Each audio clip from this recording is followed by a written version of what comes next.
Furtado, Goss. Here. Patterson. Here. Petrie. Quisenberry. Eisenman. Here. Esri. Here. And I know Ms. Furtado had another engagement tonight, so that's why she's not here. Thank you. We'll move on then to approval of agenda and addenda. Is there such a motion? Moved by Mr. Goss, seconded by Ms. Petrie. Any additions or corrections? Susan, Ms. Monty informed us that under 9 items to be recommended to the county board, D, letter D, the resolution about the county multi-jurisdictional hazard mitigation plan update could be removed from the agenda. She says there's no need for it, that she can see that we need to do that, so we'll just take it off the agenda. The application process does not have that requirement as it did in the past. Oh. Yeah, so with no need for that, so we'll just take it off the agenda, maybe make it meetings that much shorter. With no other, Is that a story? well, I mean, it will be that much shorter. I mean, maybe not much, but hey, it all adds up. With no other additions or corrections or subtractions, all in favor? Aye. All opposed? Thank you, that passes. We'll move on then to approval of minutes. We have A, the ELUC committee meeting from October 4th, 2018. Moved to approve by Petrie, seconded by Patterson. Comments or corrections on those? Seeing none, all in favor? Aye. All opposed, nay. Thank you. Those are approved. Public participation, we ask that you keep your comments to 5 minutes in length. And first person I have need to step forward and sit at the seat, and Mr. Goss is going to turn the microphone on. The first person I have is Mr. Brian Hartwig.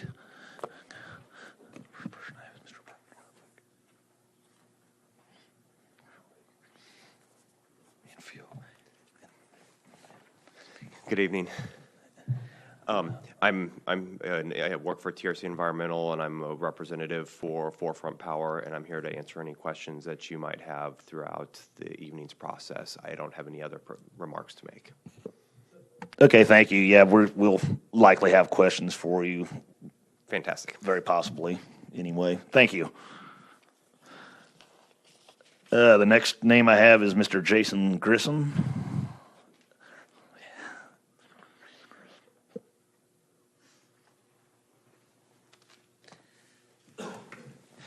Hello, Jason Grissom with Forefront Power. Same thing as Brian. I'm just here for cases 903S18, 906S18, and 907S18, and just here to answer any questions and talk any site-specific details with anybody who has any questions. Okay, thank you. Thank you. Next, I have Ms. Tammy Freeling-Vogus.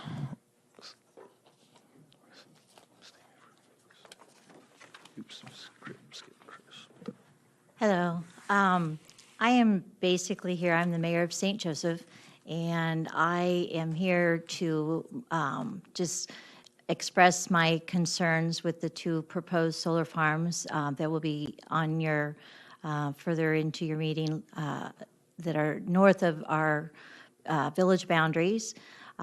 Both of those are within our 1.5-mile jurisdiction. You would have all received a letter stating our concerns, which also includes some other mayors. Joan Dicer is here as my moral support here tonight.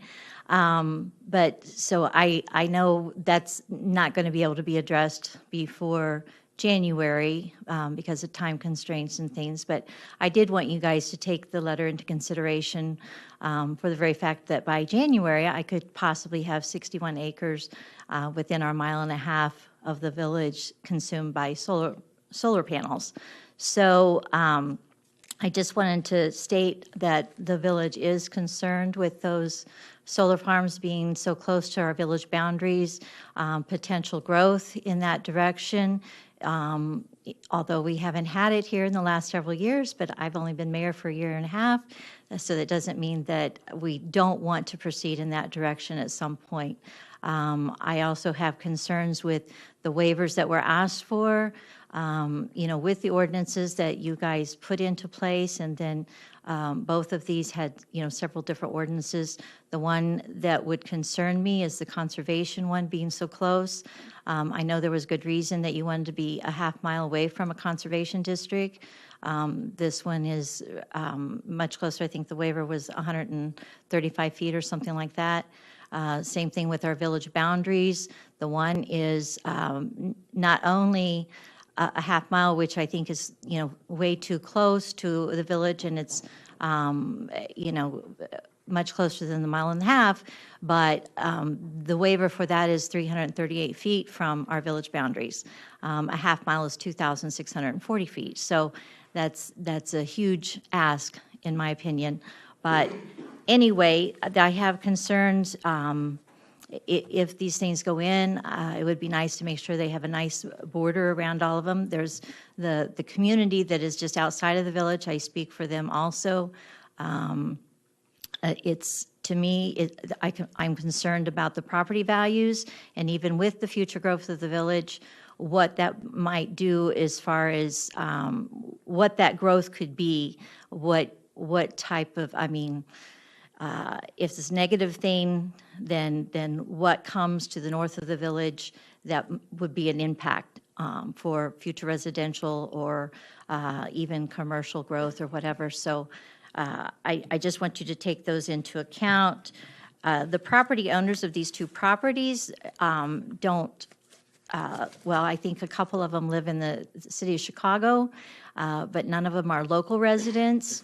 The solar farm company is not a local company, and so, in my opinion, taking into consideration the neighboring properties should be, listened to, because those are the ones that are going to have to be living with the solar farms next door or within their site of their properties. I know one particular property that's straight north of the one by the Salt Fork. They just purchased that property this summer with absolutely no idea that the solar farms were being proposed there. And they paid a substantial amount for that property, and it's normally their view would be the Salt Fork. So just speaking for some of those community members, although they are just right south of our boundaries, there's part of our community. Let's see, trying to make it brief. The thing in regards to the mile and a half, I know the county board has always proposed and encouraged compact urban growth. And by having these solar farms located so close within our mile and a half, if the village was to grow, it would make it difficult, because we would have acres of solar farm to either work around or jump over, and I don't see how that would encourage compact growth for an urban area. So that's all I have to say. Thank you. Yes, Ms. Petrie. Yeah, are you willing to stick around in case we have questions as well? I can do Okay. that. Okay, appreciate All right. that. Thank you. All right, thank you. The last name I have at this point in time is Mr. Chris Storr.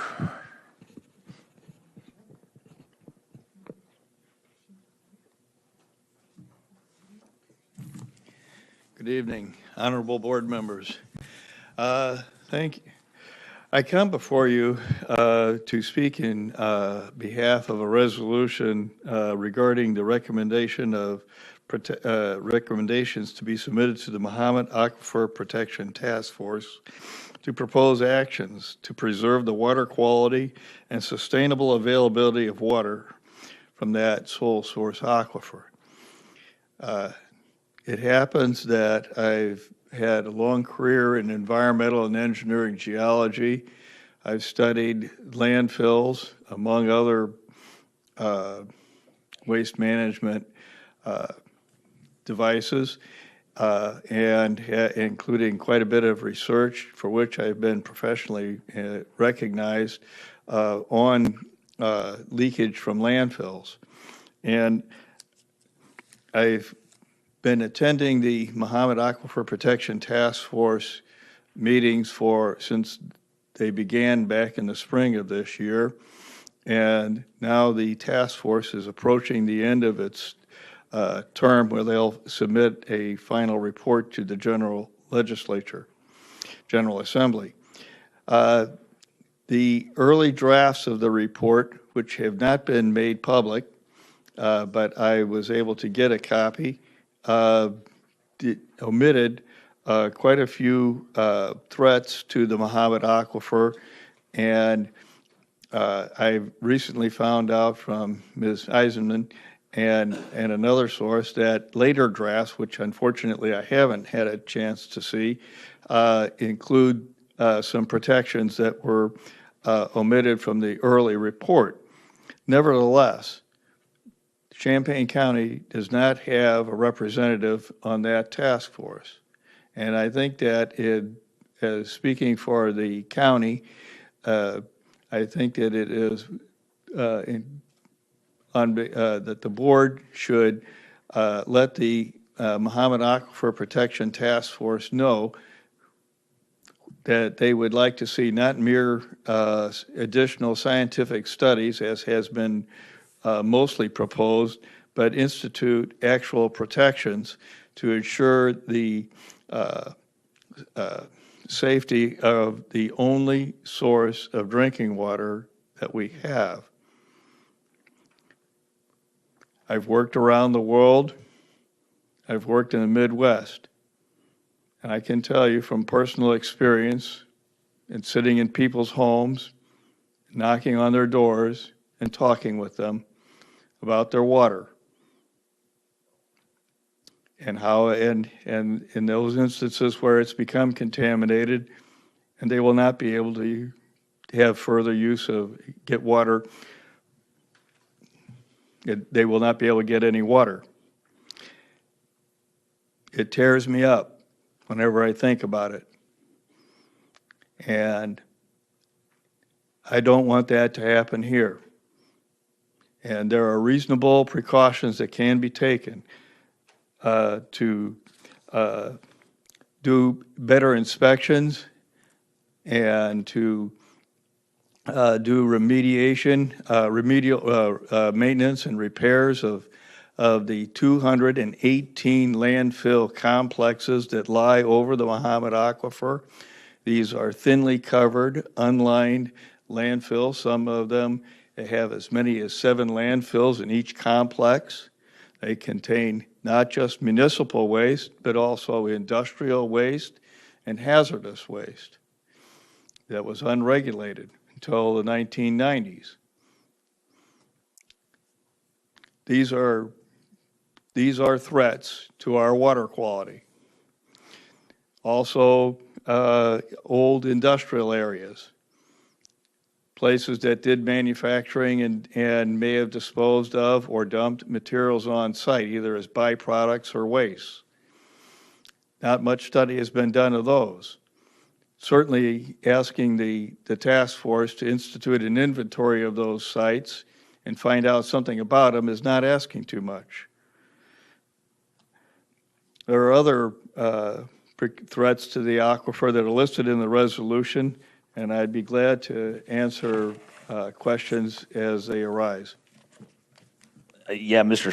Storm, I have no problem, and I think it's a good thing for you to speak at the public, but being also a member of the county board, you're more than welcome to take a seat at the table and join in discussion on any of the topics tonight, and take a microphone. I know Stephanie's not going to be here tonight, so you could take Stephanie's microphone if you're planning on sticking around.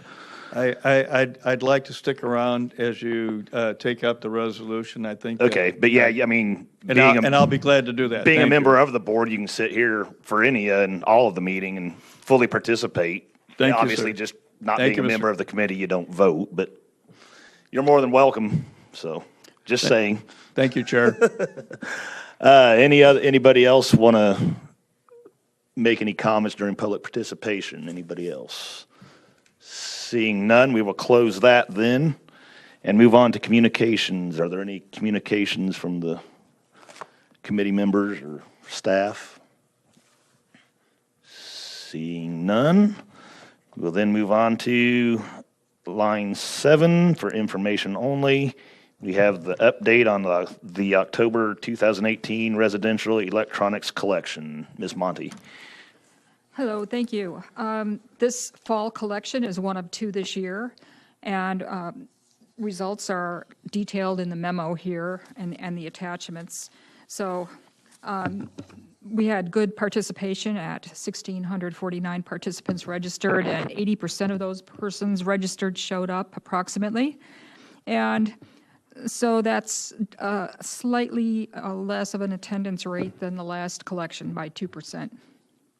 So, yes, we take into consideration attendance and registration numbers every time we plan ahead, because we need to know exactly how many semi-trucks to have on order so that we don't incur any charges.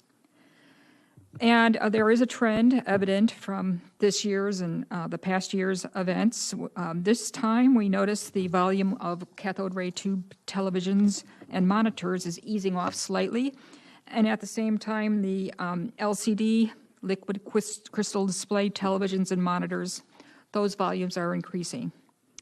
So these are expected trends, and we expect the recycling industry indicates that they, and predict that they do expect this trend to continue on for several years. Thank you, Susan. Discussion on this? Questions? Ms. Petrie?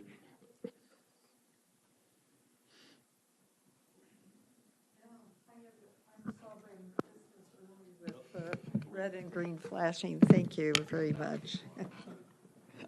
I asked Susan these questions, yeah, thanks. These questions when we were working on the agenda, but I'd like to ask them again just for the public record. First of all, congratulations on another very successful recycling Saturday morning.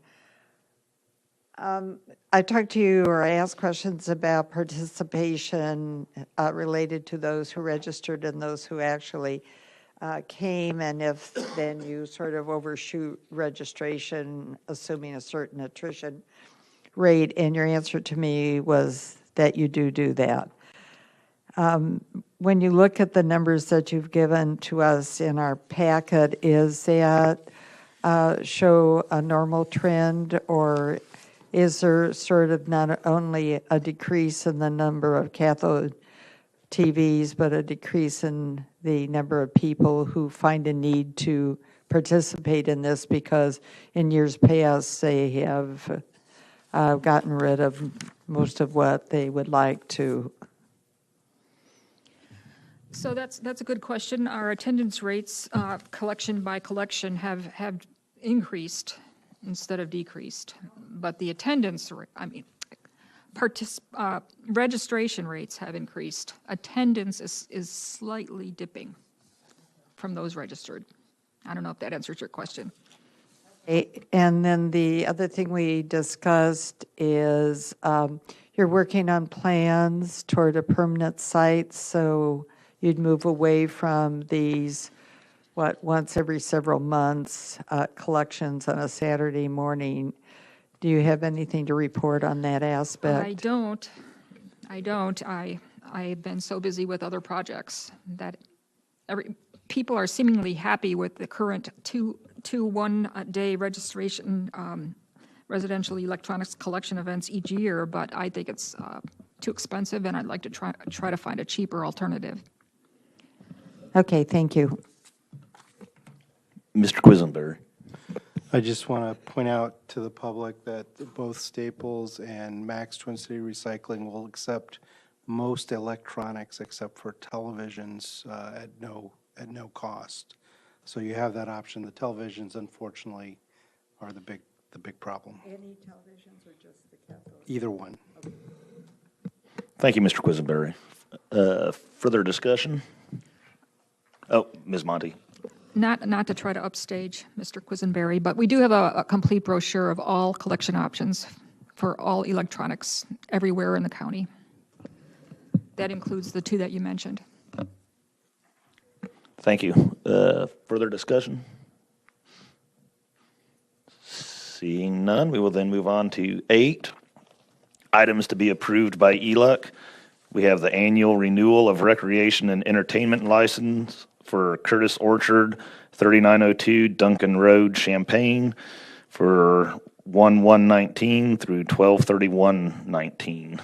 Moved by Mr. Goss, seconded by Ms. Petrie. Discussion?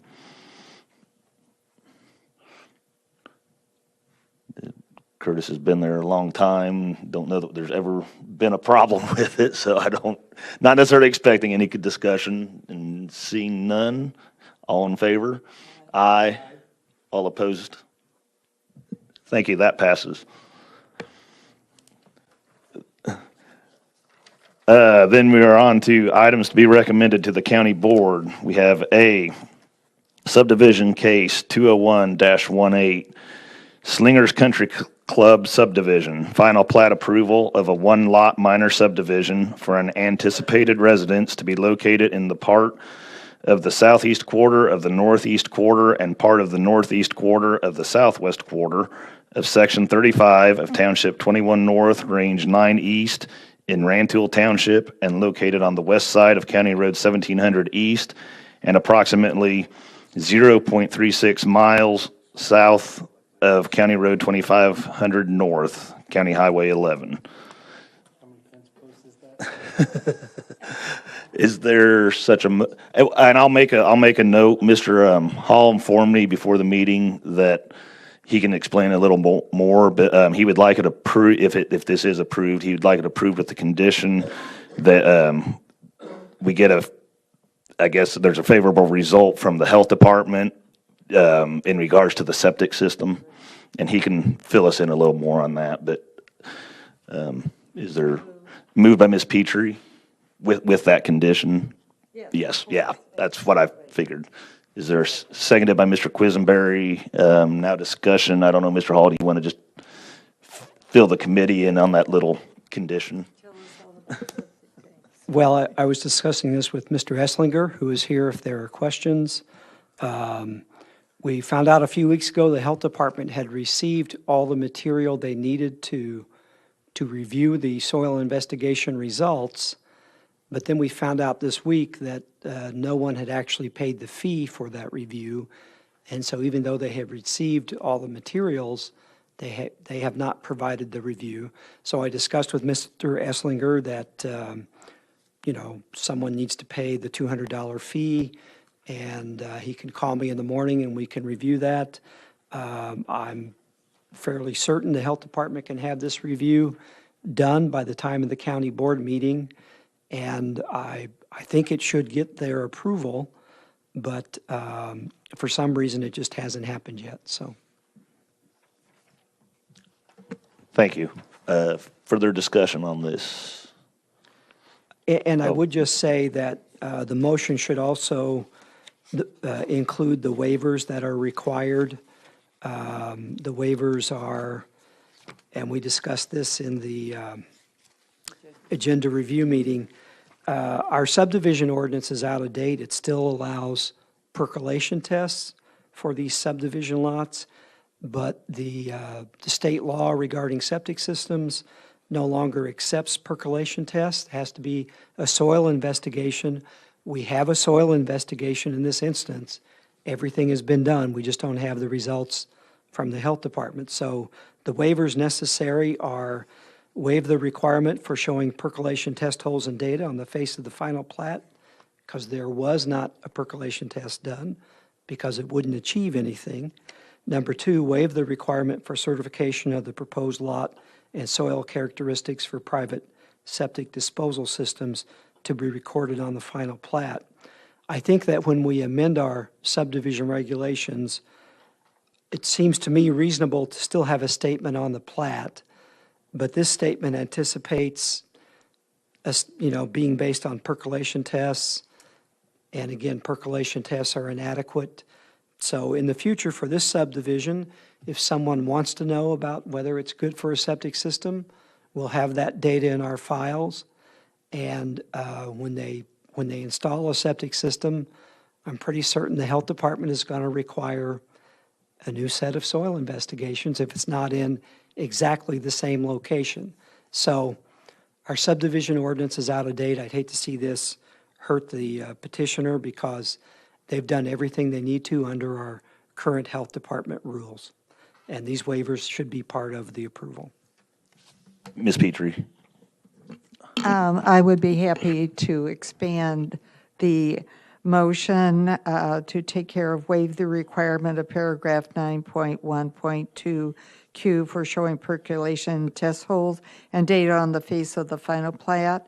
And the second waiver is the requirement of paragraph 9.1.2R for certification of proposed lot and soil characteristics for private septic disposal systems to be recorded on the final plat, and all of this is contingent on the final report on the soil. Thank you very much. Mr. Quisenberry? As the second, you're fine with that. Yeah. Still, that microphone's still acting up. Thank you, Mr. Quisenberry. Is there any further discussion on this then? Seeing none, all in favor, please say aye. Aye. All opposed, nay. Thank you, that passes. Okay, we were down to B, a resolution concerning the Mahomet Aquifer. Oh, Ms. Petrie. Since there's a contingency on this, I request it not be on the consent agenda. Thank you very much. That makes sense. Thank you, Ms. Petrie. We'll keep it off the consent. We'll then on to B, a resolution concerning the Mahomet Aquifer Protection Task Force. Is there such a motion to approve the, moved by Ms. Petrie, seconded by Mr. Goss. Discussion on this. I'll turn to Mr. Storr. Do you have anything else you want to fill us in on at this point in time? Yes, the resolution was a group effort on the part of members of the Agenda Committee, Mr. Estrie, Ms. Petrie, Susan Monte, and John Hall, and myself. And I just want to acknowledge their contributions. Thank you. Further discussion. Mr. Quisenberry. I guess I have the question. You mentioned that there is not a member of the task force that represents Champaign County. I mean, County and government. I don't see anything in this resolution kind of encouraging that be rectified. Is that another thing we should be pursuing? The committee will meet for about another month. And then the final report is to be submitted at the end of December, if they go according to schedule.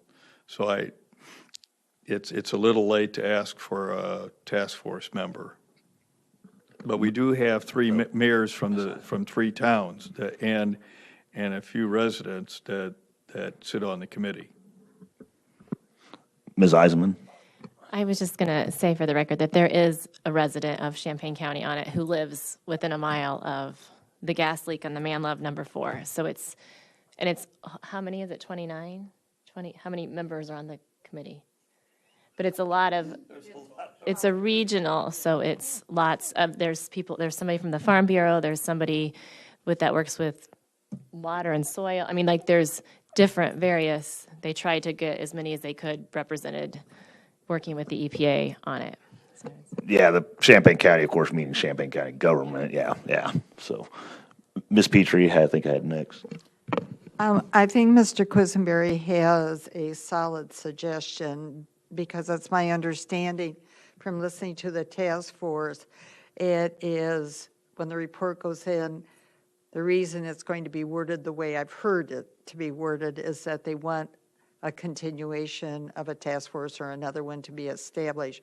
So Mr. Quisenberry would amend the resolution to make certain that the next round, if it happens that Champaign County is included in the task force. I do acknowledge it's a huge task force, very much so, but they did break down to 2 committees, and so that made the working group a little bit more palatable. Mr. Quisenberry. Rather than letting Ms. Petrie speak for me, what I'm concerned about is that I think that there needs to be an ongoing oversight responsibility, and maybe that's what the committee is looking to recommend, that there's something that persists beyond this timeline. I may have misunderstood as I was reading this in the paper and not participating in county government at the time. I thought I was getting something that was going to be more persistent than just some meetings and a deadline. So if there is a more persistent version of this, I think we need, I trust those mayors to help do the right thing, but I do believe that representative county government or a more holistic representation would be worthwhile. I'll mention that Senator Chapin Rose has early on proposed that the committee continue in some form, but that hasn't been been brought up, and I'm unaware of any legislation that's under consideration, and probably won't be until January after the task force completes its work. And I'm basically concerned about the final report with the recommendations to the General Assembly. Further discussion, Mr. Quisenberry. I'm not making a motion to change as it stands right now. I think it's fine. I'll just write my letter to Senator Bennett.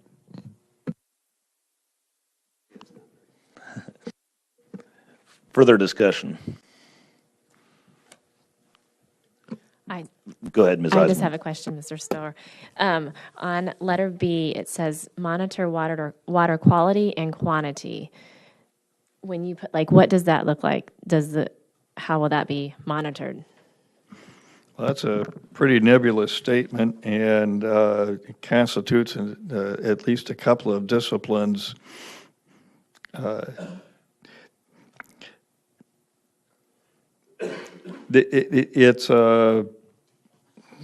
This was something that was put in by one of the other contributors, but I'll speak to it as best that I know how, unless somebody else would prefer to. Monitoring water quality is mostly water chemistry, and unfortunately, we're finding out that some of the substances that find their way as contaminants in water bodies break down into substances that haven't really been identified. Some of them are known to be problematic, but there are so many substances that are break down and recombine into new substances that there just really isn't a good handle on what the potential threat is of some of these unidentified substances. So that kind of deals a little bit with water quality, and it's its own special area of study, geochemistry. Water quantity is probably something that you can get a little better handle on by asking people who use water over a certain amount to monitor the amount of water that they're withdrawing from the aquifer. This would probably be mostly to affect large places like the cities of Urbana and Champaign with the water company there, and also some of the farmers who withdraw water, large volumes of water for center pivot irrigation. Anecdotally, I have one of my colleagues told me that when people who have wells can tell when the farmers start turning on the center pivot irrigation because miles away, because of, it causes a big drop in their own well. It's I think it would be, I'm looking for a word. It would be a very good idea to start looking at some of these water withdrawals and water qualities to see where there are significant withdrawals and where there are significant concerns about water quality. Mr. Goss. Yeah, on our summer tour that the Farm Bureau put on, the actual irrigation stuff is monitored on an annual basis as a voluntary program that's something like, and Patsy, you might have to correct me, 92% of the entire irrigation in the state of Illinois is self-reported with the amount of quantity that's withdrawn each and every year. Personally, my crusade is companies like Illinois American Water drawing our Muhammad Aquifer water and transferring it beyond the boundaries of the Muhammad Aquifer. That bothers me a lot more than irrigation that runs on in at least in this part of the aquifer. Now, as we go west, obviously that I can't speak to as we go west, but in this side, our drawdown from irrigation is far less than Illinois American Water shipping water outside of the boundaries of the aquifer. And I think that's a real concern of mine that we don't regulate that enough. Thank you for bringing up that very good point, Mr. Goss. This is probably, I think what we're seeing here is kind of the very first steps at taking a thorough, data-based look at the only source of our water as a first step of finding out how we can best conserve and keep this precious resource available with high quality for the generations to come. Ms. Petrie.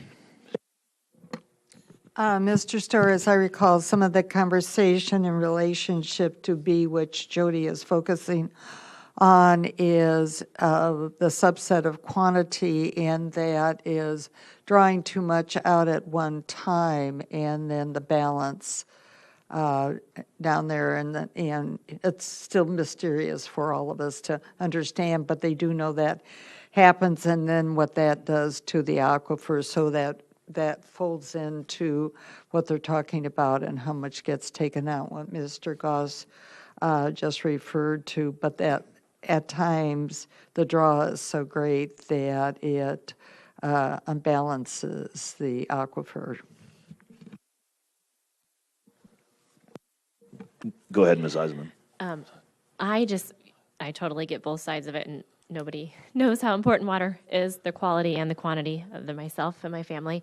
But I just was wondering, what does this look like? Like when you were drawing this up, like are you saying we need, it just is kind of vague. Like, what does that look like? Is it the government, like we would have a government program that would do that? Like, I guess I'm okay with it. Like, I just like to know deeper what it would look like. How would you monitor that?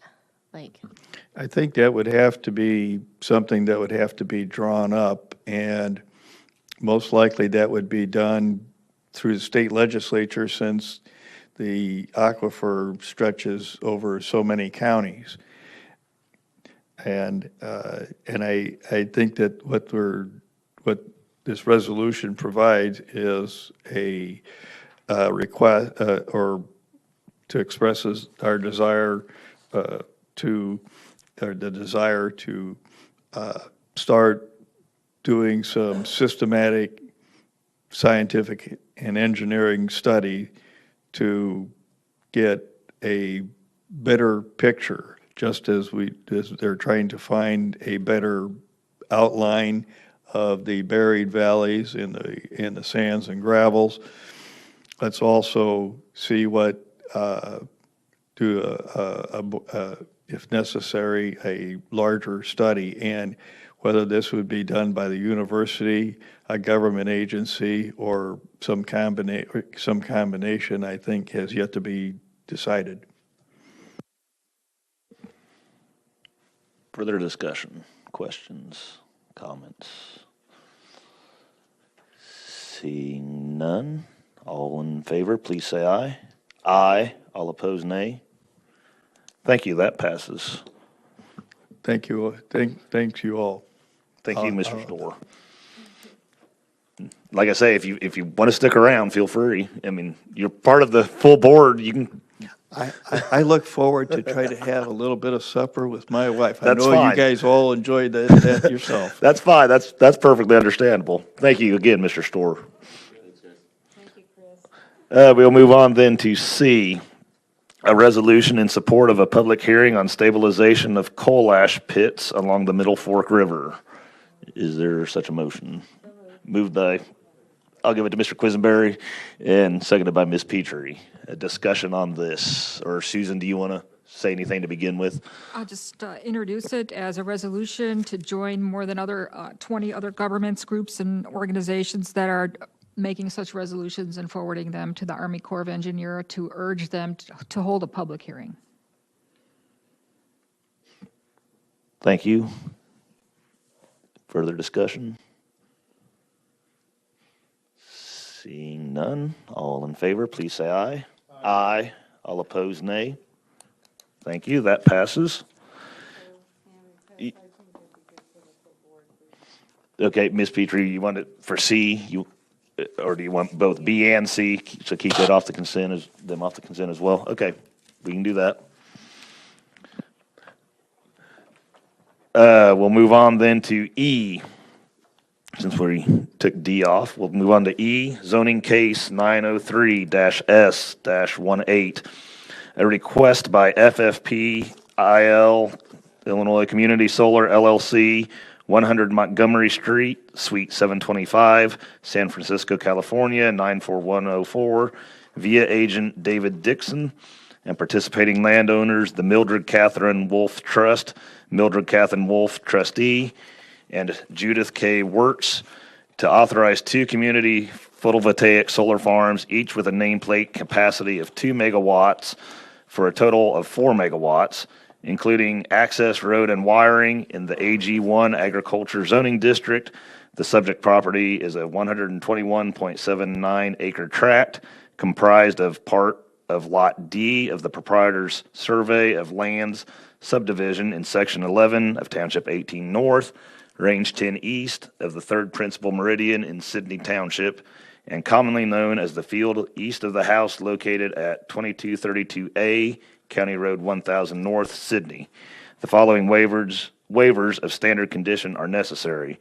Part A, a waiver for a distance of 425 feet from the Conservation Recreation Zoning District in lieu of the minimum required 1/2 mile, 2,640 feet, per section 6.1.5.2 or point B, point 2B of the zoning ordinance.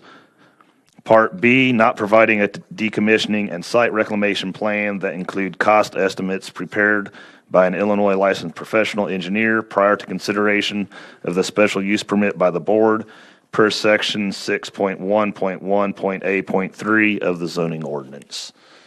Is there such a motion? Moved by Ms. Petrie. Is there a second?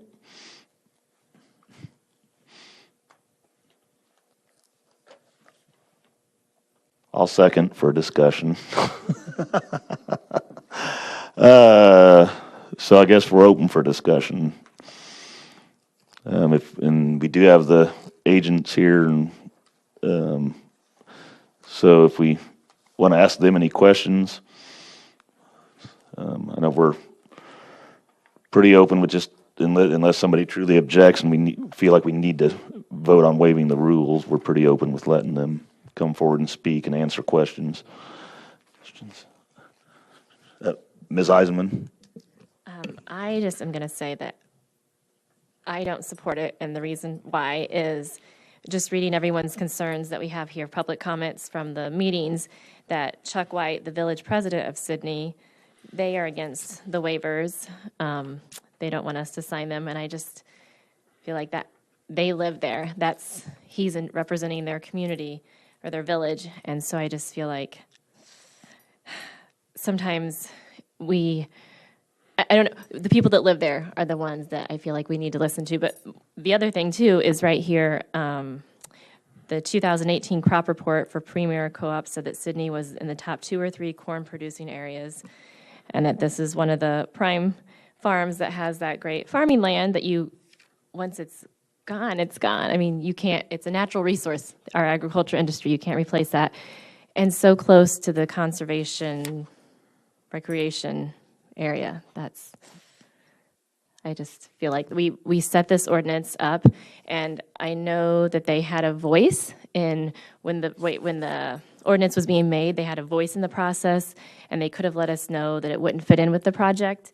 And so these waivers are coming up so soon, and I know that you can never get it completely, but they did have a voice in the process and can be like, oh, this project's not going to fit in. Can we work around it? So my voice. Thank you. Mr. Goss? Yeah, I tried to identify, and maybe I'm looking at the wrong map. Where is the conservation area? I believe it'd be farther to the north. Probably, is it not on? So is it start at this tree line that looks like it's just west of Site 2, of the northwest corner of Site 2? Well, that actually is a very good point. Looking at the aerial, it's hard to tell where the CR district is, but I think that's approximately correct. Again, in the Sydney area, the CR district is pretty heavily developed already. There's not that much wooded land cover left. But if you go back to the zoning map and you see where I was looking at our big handouts just because my eyes are not that good, so Yeah. it's a lot better picture on this zoning map, so. I'm also not going to be in support of this. I don't think we ought to just start waiving all of our requirements on all these projects, so we put those in there. I'm not going to be in support of this.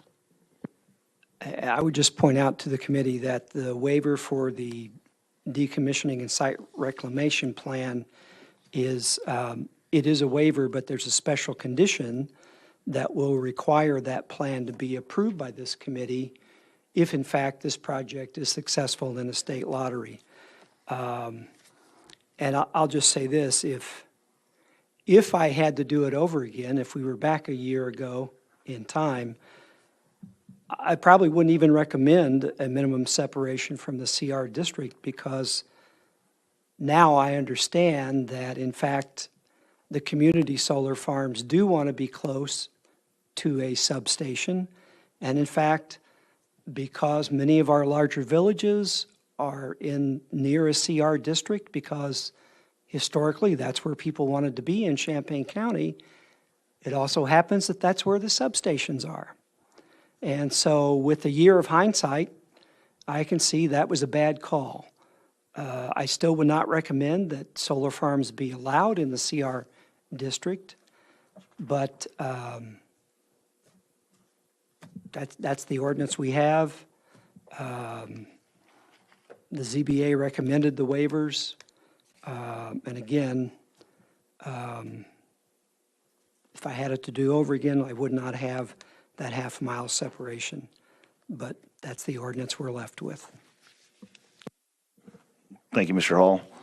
I'll just make a comment, I guess, to Jody, your comments about, I mean, when it talks about the 2018, that's, I believe, what's referring to as the crop tour. Those were estimated yields, and that could change. Just the idea that Sydney was in the top 2 or 3. That could change from year to year to year. Yeah. So, I guess my thoughts on that are I don't like seeing farm ground taken out of production. But personally, I don't think some solar farms are going to cause us to have a food shortage anytime soon. So that in and of itself, my opinion, isn't a huge concern to me that it's taking it out of production, because I also think that it's kind of just like fallowing the land almost, because it's not super destructive to the land in and of itself, the way these solar farms are going to be installed. So those are my thoughts on that. Mr. Quisenberry.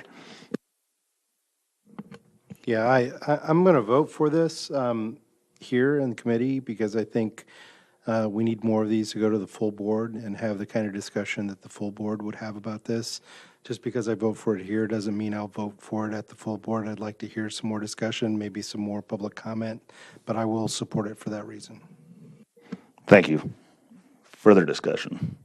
Ms. Eisman. I'm sorry. And then letter E, Mr. McGee, which rhymes.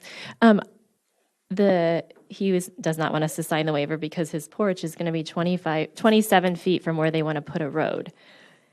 And I just feel like here's this poor gentleman who lives here, and we're going to be putting them that close. I would just point out those comments were made on the original site plan. The site plan that's before you, the access drive has been moved more than 240 feet away from his property. So the developer listened to those comments at that hearing on whatever day it was. When was that? The 13th, or 17th, September 13th, or October 25th. It was the September 13th, and the site plan that is before you is dated October 17th, with several changes. So, I'm confused. again, the developer has met all the minimum separations from those residential properties. I'm not certain that would change Mr. McKee's comments, but it at least changes the distance. Oh, yeah, because he continues on then at the next day, Mr. McKee. Yeah, that he got another letter, and now it'll be 120 feet from his driveway. Yeah. The new site plan shows the solar farm is 240 feet from Mr. McKee's property. Where is that new site plan? If that's not what I have, what do you? Yeah. And I forgot my glasses, so I will probably. As you're looking at that plan, the light zones around the residential properties are the 240 feet separation.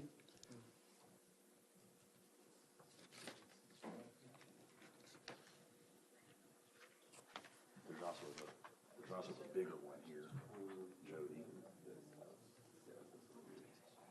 There's the blown up. Yeah. There's the blown up. You should have it.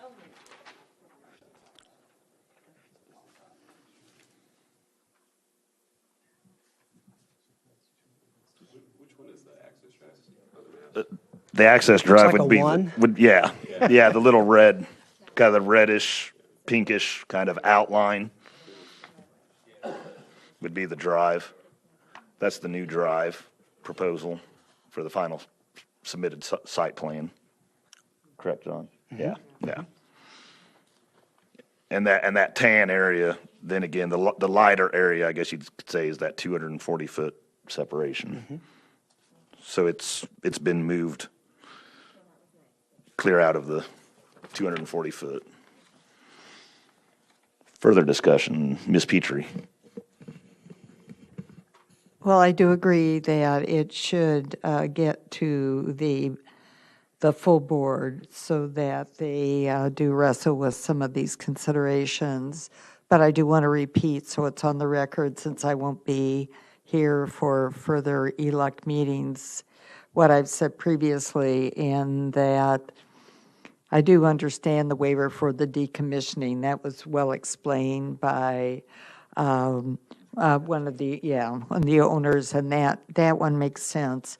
But I am troubled from an urban planning perspective when we have so many waivers right out of the gate with an ordinance that tells me that it's time to go back to the drawing board with the ordinance. So I do hope that the next ELUC committee does pull that ordinance back in and revisit some of these distances so they're not, everyone we've had has had waivers in it, setting aside the decommissioning, which I thoroughly understand that. So that's not my focus. It's the distances and better understanding those. And this is sort of maybe a pilot of testing the ordinance, and I understand the lottery deadlines, but to remind people what I have learned, that, remember, there's about 1,600 applications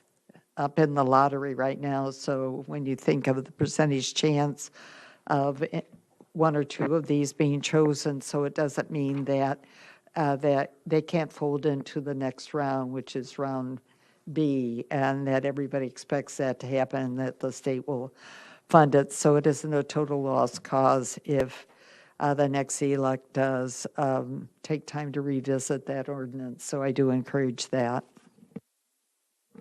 Thank you. Further comments, discussion?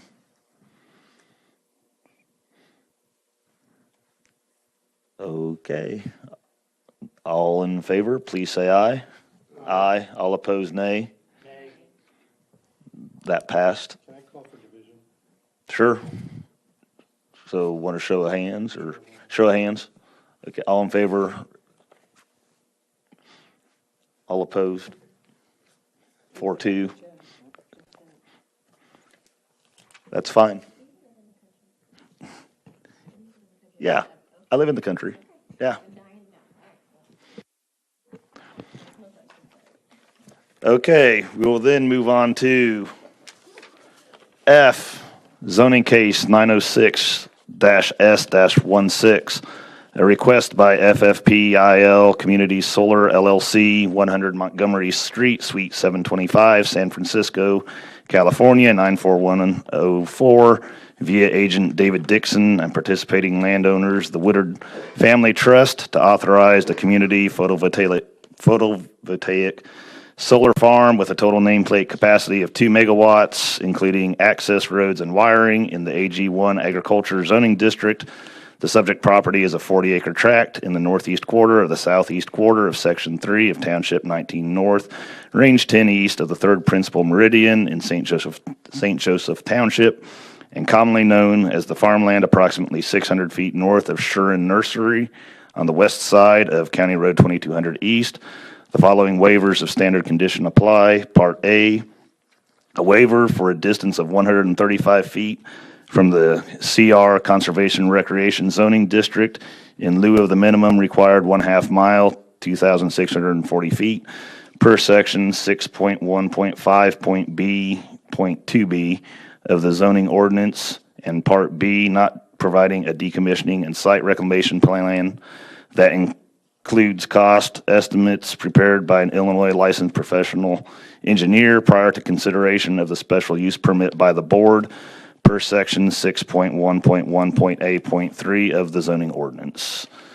Is there such a motion? Moved by Ms. Petrie. Is there a second? Seconded by Mr. Patterson. Discussion on this. And I'll just also comment, of course, that Tammy Fruling Vogus is still here if we have any questions of her, specifically Mr. Goss. Yeah, I'm not going to support this one either. This is even closer to a main water source being the Salt Fork. I question the map that just conveniently looks like the flood zones are just barely outside of this. So again, I'm totally against it from the standpoint of we're giving a waiver to a conservation district that just so happens to be the Salt Fork. So I don't agree with this. Mr. Hall. to make sure that everyone understands, the CR district at this location is across the street, which is where all of those residential lots are located. That is the CR district. And so, yes, this is close to the CR district, but as you can see, the CR district is heavily developed. Mr. Quisenberry. I'm not so sure that the CR district is the concern here. I think the floodplain map, I'm looking at, I think what Mr. Goss is talking about, that it runs the line there, and the trends we've seen with 100-year floods and 500-year floods, it does make me a little nervous. And this also seems, I do believe this is embedded in an area that may, in fact, be some future part of St. Joe. So I'm kind of concerned about this one. Thank you, Mr. Quisenberry. Further discussion on this? Ms. Petrie? Do you want Ms. Freeling-Vogus to come forward if you're willing, please, Tammy? And come back up to the microphone, please. Ms. Petrie has at least one question for you. And you'll need to turn the microphone back on. The first button, yeah, there you go. Thank you, Tammy. Go ahead, Ms. Petrie. Thank you for staying. Could you tell us a little bit more about what you foresee happening in growth in St. Joe and these areas that we're considering this evening to help all of us have a better idea? I realize it's not going to happen yesterday and it's probably a decade down, but we are committing anywhere between 25 years and 5 decades of commitment on this, and your thoughts that will constrict growth within your community as best as you can project. Right. When I actually first got on the board, I feel like I'm talking really loud, we actually had a gentleman on our board that I highly respected, and matter of fact, unfortunately, we lost him to Texas. Matter of fact, he probably would be sitting in my seat as mayor if he had stayed, and I would have fully supported him because he was a very, very intelligent man. And anyway, his goal was always that our future was to the north of the village. We have the interstate right there. We have a commercial zone that's on the south side of the interchange. And his thoughts was always that our goal should be to do what we could to get across the interstate to take advantage of the interstate commercially. We already have a substantial amount of residential started in that area. Concerning in regards also that particular spot, if you've ever been to St. Joe during one of those huge floods, that water gets very high right through there. Unfortunately, some of those homes that are over in Heather Hills, probably regrettably, some of those might not have should have been built even so close to the Salt Fork as it was over there because of the flooding, and it's been a problem. I know just from growing up around there, that particular area, even though you can see how close the floodplain is, on some of those floods, it goes up beyond there. So it's a little bit high right there at that peak, I think at the very top where they're projecting to put most of those panels, but I'm not certain that some of those would probably still be underwater at certain points. But as far as our future growth of the village of St. Joseph, when I first was also on the board, we used to do pre-annexation agreements. When Shern Nursery came to town, when the Toyota place is right there at Klingen's, it used to be a gas station years ago, and now it's a Toyota company, that when we were discussing those properties, we had done pre-annexation agreements with various different things. Now, of course, that's changed through the years because of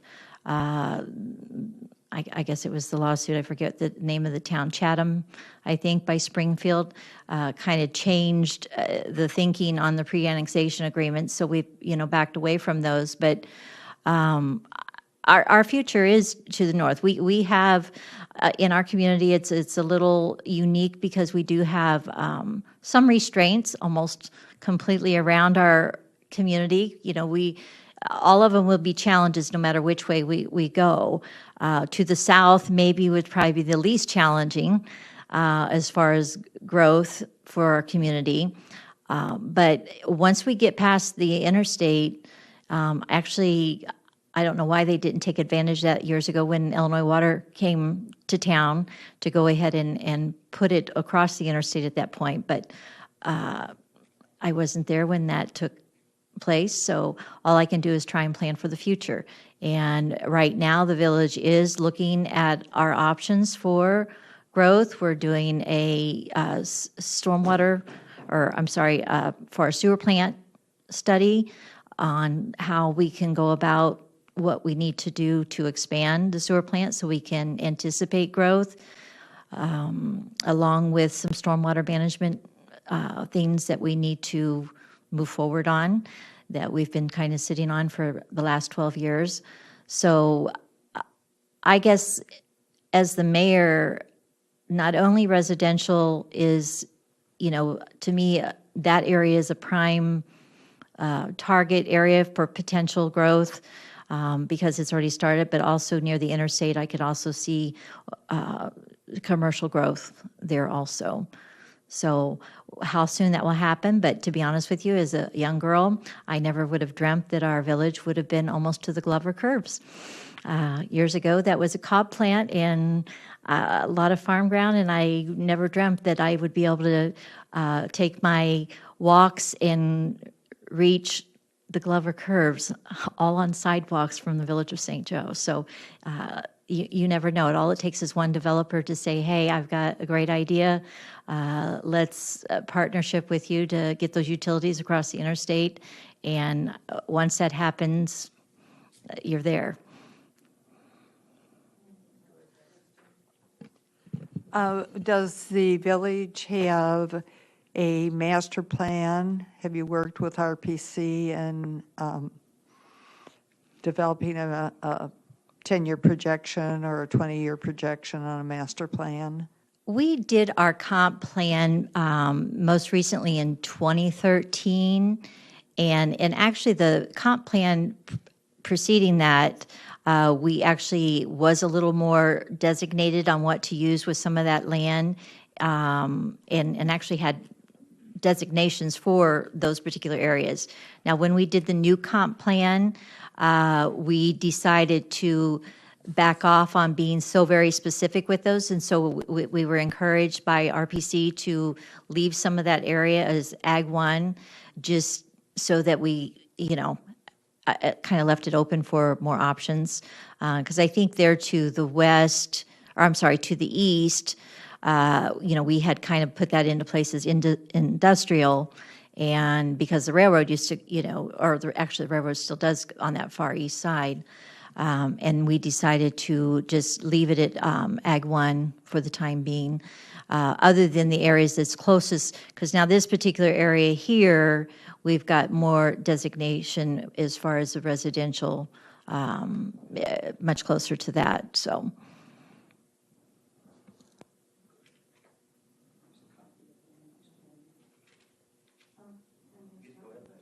Okay. Oh, John, when you were working with this company, what was your conversation with this provider in relationship to the floodplain and the potential of aggregating that floodplain by covering land with solar panels? Well, I haven't discussed it that much with the petitioner. This would have to have a floodway review by the state of Illinois prior to construction. I know the blue areas on the map that indicate the flood zone, that goes up to an elevation of, I think, 679, which is a very high elevation. So I feel like we have, the Salt Fork is one of the few streams in the county where there has been a lot of study regarding the height of the 100-year flood. Not much of this solar farm, it's all just in the fringe of the floodplain.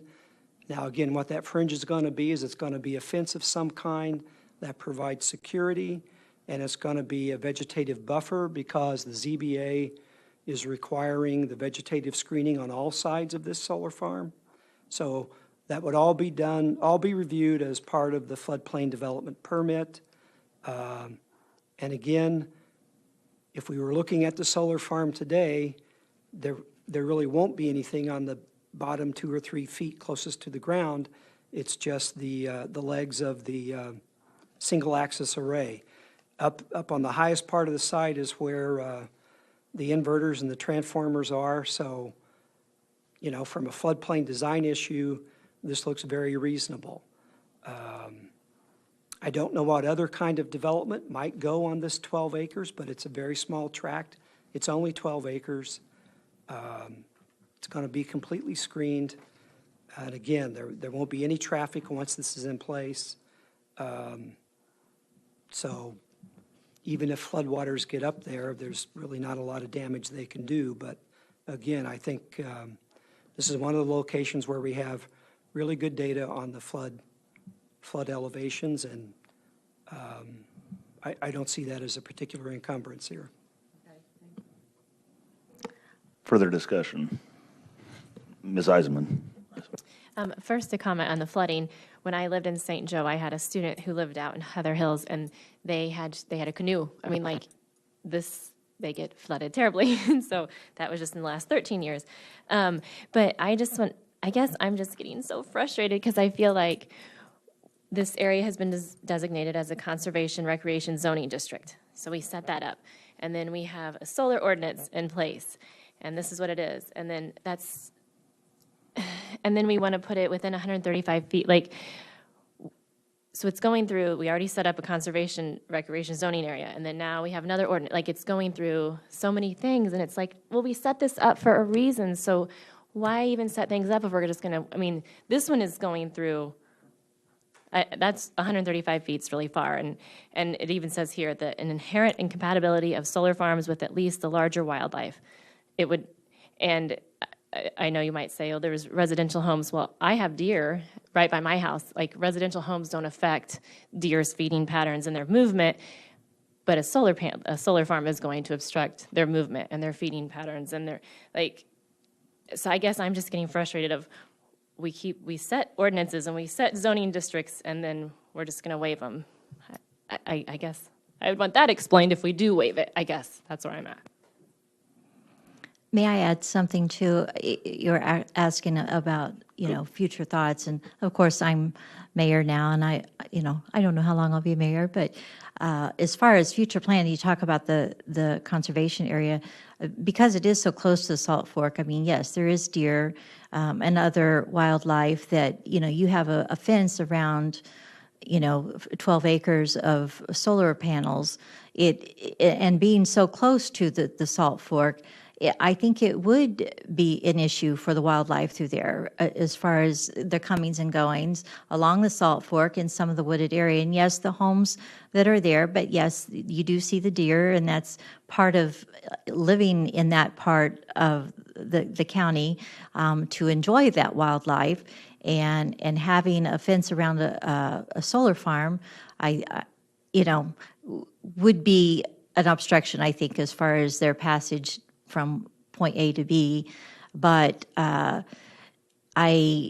regards to the homes and things too, I think for the future, in what I could see as far as the future of St. Joseph, if we did continue to grow in that direction, I think that would be an ideal spot to have more park recreation type.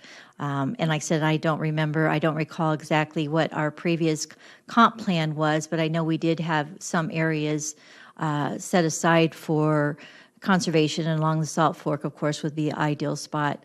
I mean, we're fortunate on inside of town now with the rail trail and the wetlands. to have some beautiful park-like settings coming into our community. And watching the deer go across the Salt Fork is, I got a picture on my phone right now. It was pretty cool from the bike trail. So, that would be my future that I would like to see maybe in that area with the residential, is to have a nice open space for land, or, as far as park-like settings. So I guess I'll add some thoughts on the whole issue of wildlife. Deer, they'll adapt if they travel through there. Right now, there's not a shortage of deer. Many people would like to refer to them as large rats in the agricultural community. I think actually this could help, okay, maybe not the large wildlife like deer, but it could maybe even help like pheasants, which I've seen, my dad especially, he's seen a decline in pheasants since he was a kid. When he was a kid, he said you could just about walk around and there were enough pheasants around, you could just about club them with a stick. And anymore, we go out and harvest our fields, and I think this year, Dad saw maybe 2 pheasants the whole harvest season. And I know when I was younger, we'd see pheasants around a lot more. So, I mean, this is just speaking on wildlife. Okay, there's solar farms there, but there's going to be grass and stuff in underneath them. Pheasants can fly over a fence, no problem. They might even somewhat thrive in there if the fence would be sturdy enough to keep the coyotes out, to where the chicks could get some age on them and fend for themselves. It wouldn't necessarily protect from the hawks. Just yesterday I saw a hawk try and pounce on it, driving down the road, try and pounce on a rooster pheasant, and it missed, but the rooster took off flying and flew across the road in front of us in our work van. It was kind of neat to see. But those are some of my thoughts on wildlife. This one I do struggle with, definitely, with it being the floodplain right there. It's obviously constructed, yes, to stay out of the floodplain just barely, and maybe even some of them you could say would have their feet wet in a 100-year flood. The close proximity of the residences, definitely. The village concerns. And then I still have in my mind too, there's the whole idea of personal property rights. That's for both the surrounding people that live there. I know the Glazes, when they bought the property just to the north, they weren't planning on a solar farm potentially being there, but yet owning land within reason. I want to be able to do what I want to do with my land.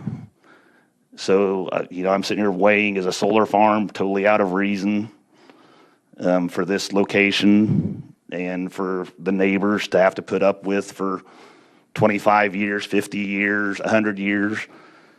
Kind of ties into, we aren't discussing the second one, or the other 2 actually, but north of St. Joe, that at one point in time it showed maybe being in an industrial zone. Well, if I had a road across from an industrial zone and eventually some kind of industry moves in and it has semi-truck traffic and my house is already there, would I rather see a solar farm that just sits there and gets a few visits every once in a while from somebody doing maintenance? Or would I rather have semi-trucks moving in and out, delivery trucks? And once that's developed for industrial, it's going to be there for years. It's probably going to be there forever. Whether or not the buildings are occupied or not, those buildings could go vacant and then just sit there vacant and deteriorate. And that's one reason why we took out the industrial part with the new comp plan. I understand. So, but I'm just saying, all in all, an industrial complex moving in across the road, my thinking, and this is personal preference, if I had to choose between industrial, residential, or a solar farm moving right across the road from me, I'd choose a solar farm. Some of my thinking, I still have my privacy. There's not a house right across there that when I step out my door, I'm looking at somebody and they're looking at me. Industrial, I don't want to see industrial. So if I had to choose between those three, just given those three options, I'd choose a solar farm because once it's there, yes, it's there, but it's largely benign once it's there. Yes, I'm going to see it forever and ever, but humans adapt. I will somewhat see it less and less over time. Every once in a while, I'd probably be like, yeah, I sure wish they hadn't moved in across the road. But we have a neighbor. This is maybe more of maybe giving more than people want to hear. We had a neighbor, by right, I think. They built a house. I don't even know if it's an eighth of a mile from where I live. And when they built that house, it was kind of like, man, you had to build that right there, didn't you? Well, over the years, every once in a while, I still think about it like, yeah, it'd be nice if it was still a little farther away because I like my privacy. But I've got used to it. It's not a real big deal. So I sit here and weigh these things, and yeah, it's a tough decision. It's not something I do take lightly. But like I say, I mean, there's personal property rights. What rights does one person, do 50 people, the village of St. Joe have to say what I can or can't do versus, what is good or bad and all in all. That's been my thinking along with all of these solar farms that we voted on so far, which have only been 3 thus far that we voted on here at the ELEC committee, and we passed the first 2 at the full county board. So I do struggle with this. I think I tend to, like with Mr. Quisenberry said, that at this point in time, I think maybe it needs to at least go to the full board. That doesn't necessarily mean that I'll vote for it at the full board. I get that just a final word on this from my standpoint. Personal property rights as the landowner is one of my big things.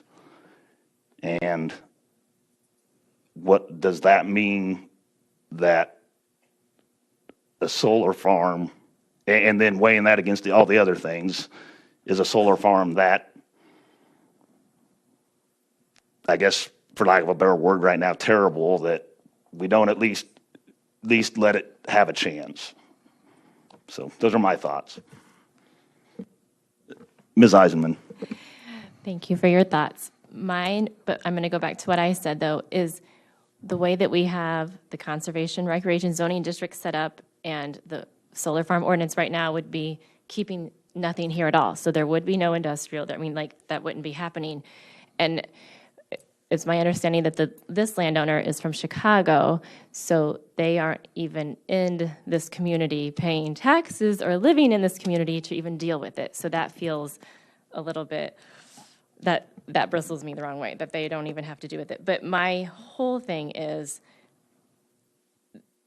to not have this solar farm within the conservation recreation zoning district. Like, we already set it up so that there isn't going to be the semis. There isn't going to be that. That's not even up on the table right now. It's the solar farm. So They're paying taxes, property taxes. I mean, this is just, again, my thoughts, I guess, to somewhat my thinking. Well, ultimately, there'd be nothing saying that someone couldn't actually live in St. Joe, but if they work in Danville, let's say, they do basically all their shopping, eating in Danville. So that's a little bit of my thoughts, on that subject. Mr. Quisenberry. Yeah, I feel compelled to explain myself because I'm going to probably vote no on this one because of the proximity to what looks like the future development of St. Joe. And I'll probably vote yes on the one after it because it's consistent with the one that we passed before. It's right next to it. I do think it's important to have these discussed at the full board, but in this particular one, I don't see it being lining up with what the future of that development looks like. I just want to point out to the committee that we have a copy of the St. Joe comp plan as an attachment to the memo. And the comp plan indicates this to be agriculture. And in fact, you know, you can judge for yourself how close future residential or future commercial will be. And that darn thing is hard to find. Mr. Chair, I'd like to call a question. Yeah, well, it's at my discretion, so go ahead, Mr. Patterson. Yeah, I just want to be brief. I guess I want to explain myself as well, but I don't need to stay around for too long. Obviously, I don't think any of us take these decisions lightly. These are people's homes. And I mean, these decisions have immediate impact on people's lives. This is certainly the one that has made me the most hesitant out of all of the proposals we've seen so far. I am going to vote yes. Because I think I'd like to see this go to the county board and be discussed amongst the larger board. I don't know if I will support it at that level, but I think that we need to at least have a larger conversation about this before we, make a decision. So. Thank you. Mr. Hall, did you still looking? Okay, no problem. Ms. Petrie, did you have one final comment, and then we'll go ahead and vote? Yes, I'll explain my vote. I agree that it should go to the full board, but I will vote no at the full board, but I'm willing to have a discussion at the full board, and my focus is the floodplain. Okay, thank you. I'll make one final comment. Mr. Hall, I know at the last board meeting you made the comment about if it gets turned down, the idea of remanding it, the whole thing about the board not necessarily having the authority to override the ZBA or by the statutes, is that how I remember you saying it? I was concerned about that. I will refer that to the state's attorney, so you'll have the best opinion you can have at that time. Okay, I know I'd appreciate that, because this one, it sounds like it's kind of on shaky ground in this committee, so we shall see. Okay, guess, yeah, well, you want to go, do you want a roll call? Or just show of hands? Show of hands? That works for me. All in favor, raise your hand. There's 3. All opposed? Now, I believe by our rules, a tie at committee advances, but with no recommendation. And for a request like this, I think under the law, the county board is the decision. So they are entitled to a decision from the county board. So. Okay, we've got that one through. We'll move on then to G, zoning case 90-S-18, a request by FFP IL Community Solar LLC, 100 Montgomery Street, Suite 725, San Francisco, California, 94104, via agent David Dixon and participating landowners, the Group Family Trust, to authorize 2 community photovoltaic solar farms, each with a nameplate capacity of 2 megawatts for a total of 4 megawatts, including access, road, and wiring in the AG1 Agriculture Zoning District. The subject property is a 153.23 acre tract in the northwest quarter of Section 12 of Township 19 North, Range 10 East of the 3rd Principal Meridian in St. Joseph Township, and commonly known as the farmland of the southwest corner of County Road 2350 East and County Road 1700 North. The following waivers of standard conditions are necessary. Part A, a waiver for a distance of 338 feet in lieu of the minimum required 1/2 mile, 2,640 feet between a municipal boundary and a photovoltaic solar farm per section 6.1.5.B.2b of the zoning ordinance. Part B, a waiver for locating a photovoltaic solar farm within the contiguous urban growth area, CUGA, in lieu of outside the CUGA, per section 6.1.5.B.2b of the zoning ordinance. Part C, not providing a decommissioning and site reclamation plan that include cost estimates prepared by an Illinois licensed professional engineer prior to consideration of the special use permit by the board per section 6.1.1.A.3 of the zoning ordinance. Part D, not entering into a roadway upgrade and maintenance agreement or waiver therefrom with the relevant local highway authority prior to consideration of the special use permit by the board per section 6.1.5.G of the zoning ordinance. Is there such a motion? Moved by Ms. Petrie, seconded by Mr. Patterson. Discussion on this.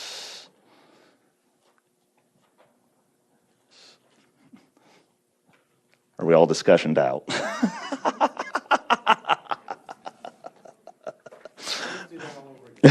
Let's do that all over. We still, if we have any questions, just making a comment specifically about this one. Ms. Tammy Voges-Fruling is still here, and so are the developers. If we have anything specific on this special use permit for these two farms side by side. Going once, going twice, seeing none. Do you want another show of hands? Can I make sure, one go ahead. comment? Go ahead, Tammy. I was just going to respectfully respond to Mr. Hall's comment in regards to it being in our comp plan as Ag 1.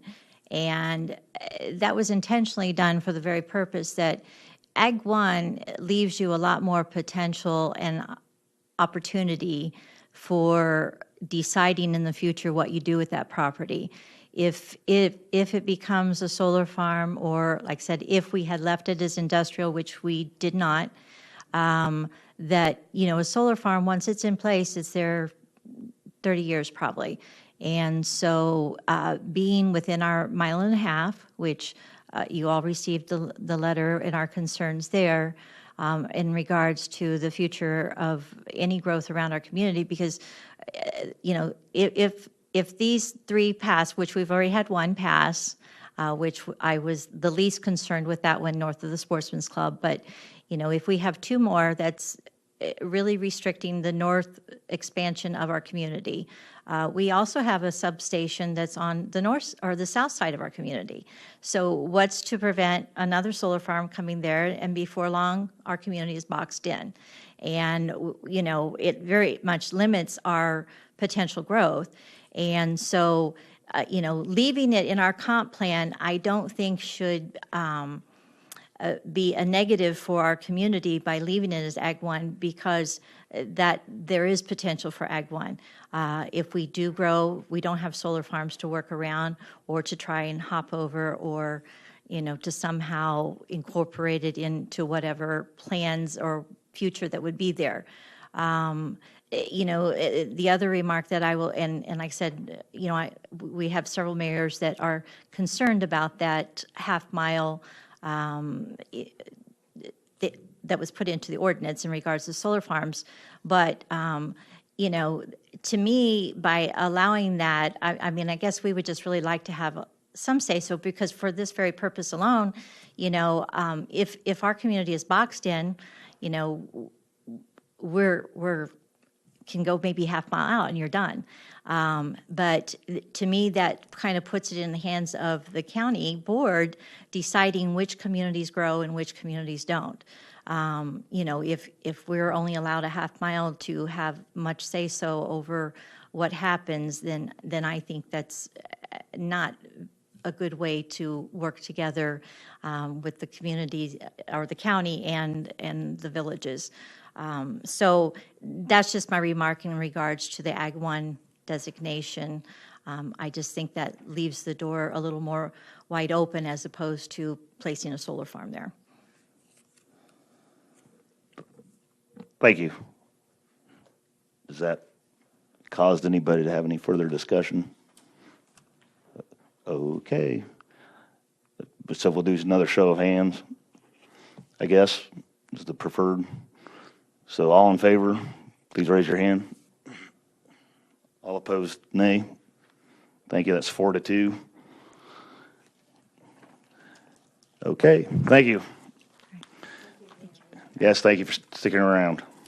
We'll then move on to H, grant application to Illinois Housing Development Authority Abandoned Residential Property Municipality Relief Program. Is there such a motion? Moved by Mr. Patterson, seconded by Mr. Quisenberry. Mr. Hall, do you want to speak to this any? Yeah, well, we got notice of this in October. Obviously, we're busy with these solar farms, but Susan Bergstrom has made it her mission to make sure that Champaign County has an application every time we can for this abandoned residential property program, and I'm glad that she is on staff and can do that. We missed out on the first 2 rounds of this program, and we were successful, it's been 2 years ago by now, with the first application. And I haven't reported back to the committee lately on the status of the dangerous buildings, but many have been taken care of since the last status report. We found a few more, and in fact, this grant has a cap of $75,000.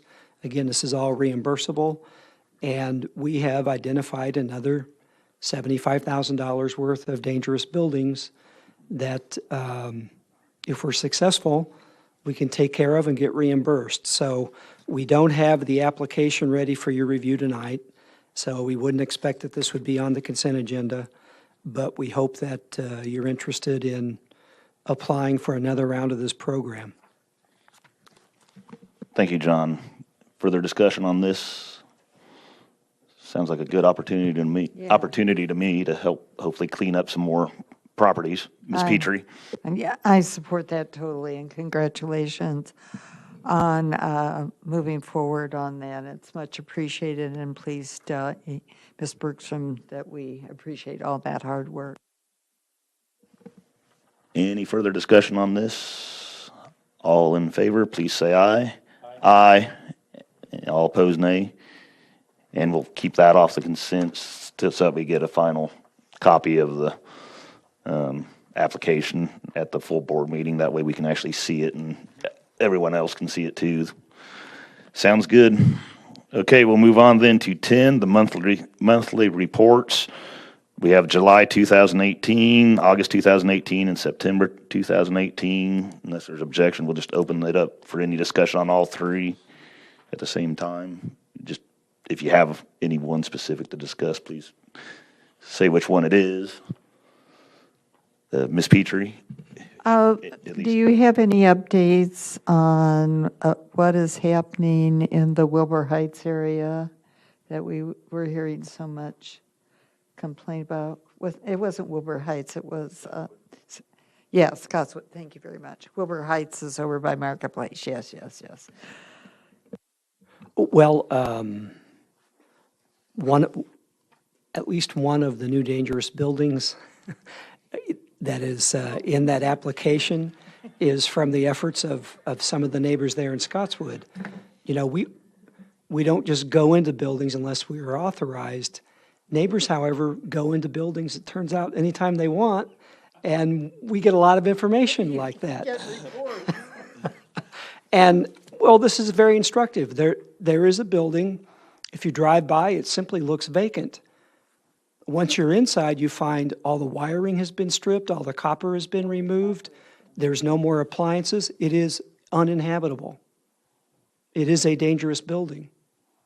So, obviously, before we would get court permission, we would go through the proper procedures. But I guess what I'm saying is the folks in Scottswood are very helpful. We're doing everything we can to follow up on what they're revealing. That's very good to hear, and my biggest takeaway is that they realize how hard you're working on this, because they were so distressed, just overloaded with the concerns, and it was clear you all were working on it, but they wanted it yesterday, and that couldn't happen, so thank you. What? Without any further discussion on that, we'll accept those and place them on file. If there's no other business, don't believe that I have any. Is there anything else anybody needs to bring forward. Yeah, just thank you, John, for the work that you do, and thank you, Tammy, for all the work that you do. Chair's report, I have nothing. Designation of items to be placed on consent agenda, there are none. We're keeping them off, even those that passed unanimously, which is fine. So with no objection, we're adjourned. Great. Thanks.